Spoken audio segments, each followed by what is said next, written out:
So then let's consider first of all, what is a mind in the grip of vicious circles? Well, one of the most obvious instances that we all know is the phenomenon of worry. The doctor tells you that you have to have an operation.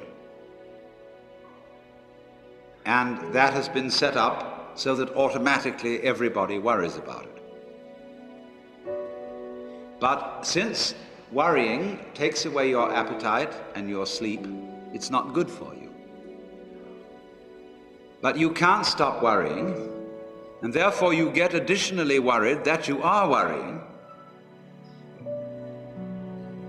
And then, furthermore, because that is quite absurd and you are mad at yourself because you do it, you are worried because you worry because you worry.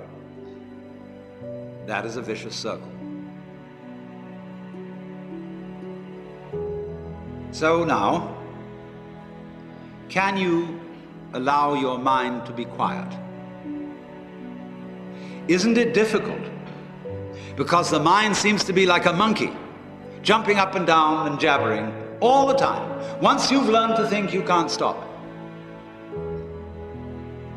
And an enormous number of people devote their lives to keeping their minds busy and feel extremely uncomfortable with silence. When you're alone, nobody's saying anything, there's nothing to do. There's this worry, this lack of distraction. I'm left alone with myself, and I want to get away from myself. I'm always wanting to get away from myself. That's why I go to the movies, that's why I read mystery stories, that's why I go after girls, or anything that you do, or get drunk, or whatever. I don't want to be with myself. I feel queer. So, well, why do you want to run away from yourself? What's so bad about it? Why do you want to forget this? Why do you want to become absorbed? Because you are addicted to thoughts. This is a drug, a real dangerous one. Compulsive thinking, going on and on and on and on and on all the time. It's a habit. So there's a difficulty about stopping that activity. And you really have to stop it if you want to be sane. Because if I talk all the time, I don't hear what anyone else has to say. Then I'll end up in the situation of having nothing to talk about but my own talking. Or so in exactly the same way, if I think all the time, I won't have anything to think about except thoughts.